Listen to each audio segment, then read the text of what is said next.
now.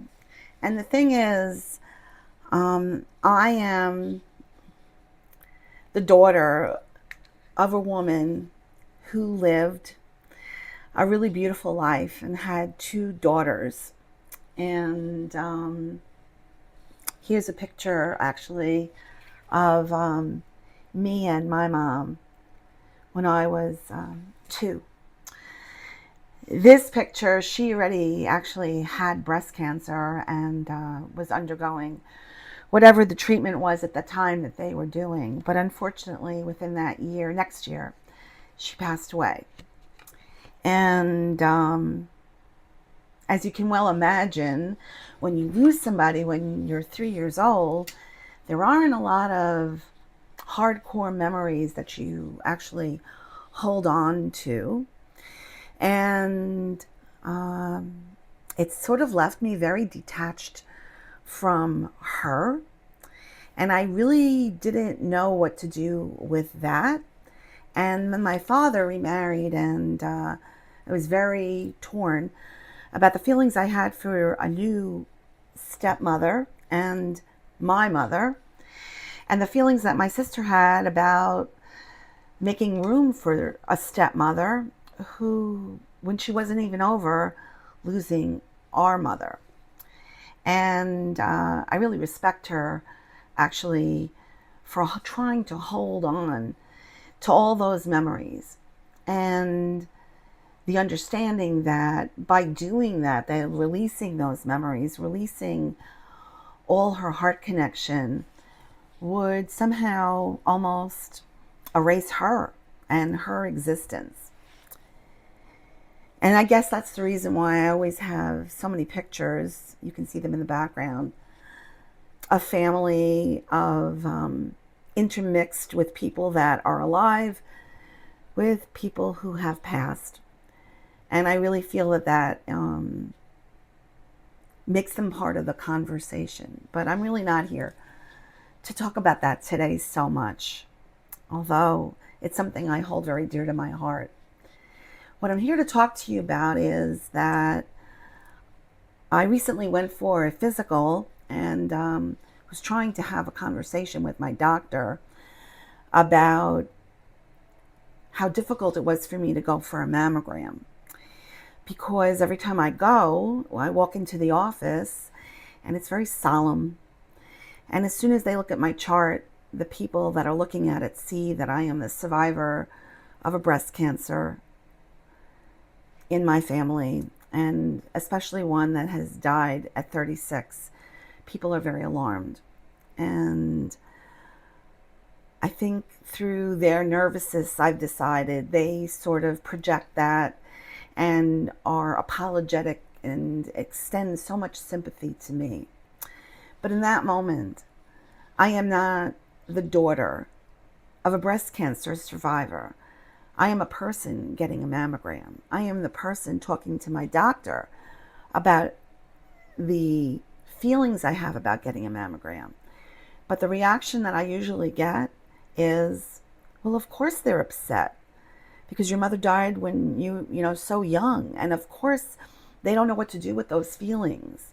So basically what they're saying to me, the doctor is saying to me, is that I should extend myself to have more compassion for the people who are giving me the mammogram than I actually should have for myself in that situation. So here's what I want to say to anybody who's listening, who is the survivor of a breast cancer in their family, their mother, their sister, themselves even. When you go to take care of yourself for breast cancer, or you're talking to your doctor about anything that has to do with this, you have to understand that you are actually supposed to have compassion for you first. Of course you had compassion for the person who passed away in your life. Of course you have grief that you probably haven't even finished grieving about. I know I do. But in that situation, when I'm going to get a mammogram, I don't need to be reminded that my mother passed away when she was 36. that this is a dire situation. That every time I don't go for a mammogram, I'm putting my life in my hands. It doesn't make the situation better for me. It actually makes it scarier and also more daunting. I wish that places who do mammograms would almost treat it like a gift that you are giving yourself, and that the people in those facilities had the idea that we are giving a gift to ourselves by understanding our health and well-being by going for this mammogram. And that the places that you go to treat it like that. That perhaps even they have music that's soothing and comforting. That the people there regard each person as an individual and allow us to find the strength within ourselves to be able to go get that mammogram done. Because for me, I hold on to that fear. I was holding on to it for such a long time that I would avoid going, because it was just so traumatic to even be there and have people treat me as though I was a survivor of a breast cancer in my family, and how devastating and how traumatic that was. And in that particular moment in time, I didn't need to be reminded of that. I knew my whole life. And I think the world needs to sort of shift the way that they do mammograms, especially for people who are survivors. And although they feel that they're giving compassion out to people who are coming there, who are in fact survivors in their family, by reminding them that they are in fact a survivor, sort of disqualifies them as an individual, and they really can't understand what we actually are feeling. The funny thing about empathy is, right? Empathy means that you can understand what somebody else is feeling. But unless if you've actually walked in my shoes, been there with me when I was 3, and knew all the experiences that led me up to the moment that I walked into that office getting a mammogram, or that office talking to my doctor about my fear of going for a mammogram, you don't understand. So I feel very funny, but at 64, I don't really want to get yelled at by my doctor that I'm not taking care of myself and I'm not doing the right thing. Because what I was explaining to her was how hard it was for me. And I really thought that she would be able to share some compassion with me and give me some strength and share some insight, how I can move past that. But I don't think that the world has caught up to that. We're very good at the treatment part of breast cancer. We know what we're supposed to be looking for. And when you're actually you have breast cancer, they send you to places and they give you support and they support the families if you want it. But I don't really feel like there's a lot of support for somebody like me or other people out there like me who are in a space where they're dealing with a breast cancer in their family that is really from such a long time ago. And really what you're facing with now is living every day to the fullest capacity that you can, and not really having it be in the forefront of your brain. Because I did that for a really long time.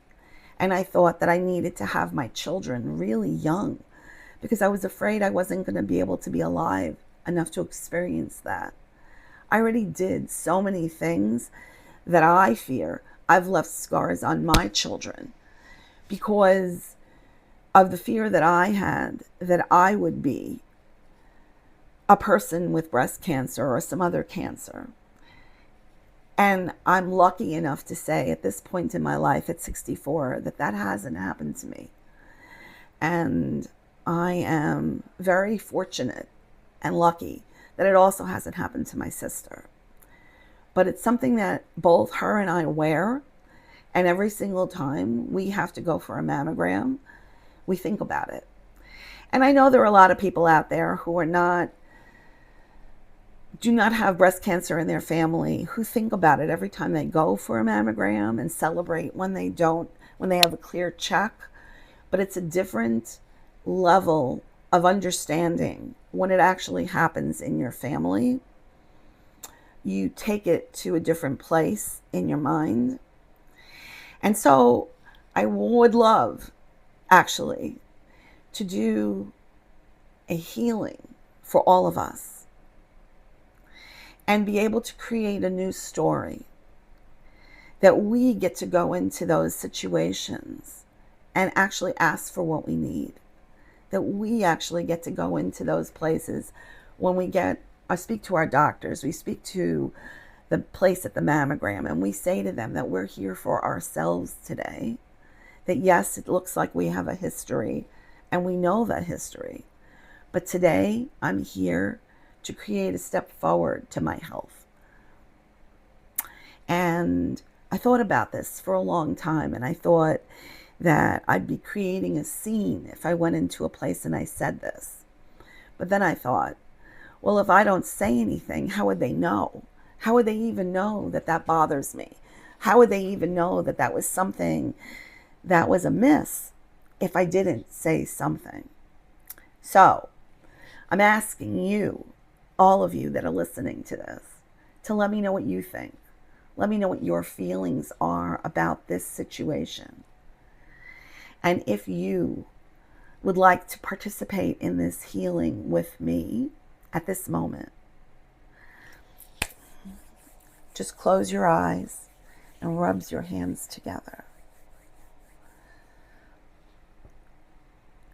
And know that we are in a place that we can create healing through our own heart and our own lives, to have the experiences, to request for the compassion, to request for the life that we actually want to live, that we get to teach the people that we come in contact how we want to be treated with grace and with dignity, with love and with compassion.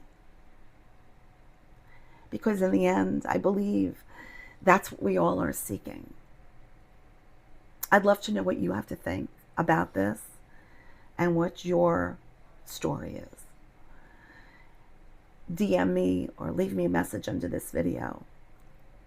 I'd love to know what your conversation is about this. Thanks for listening.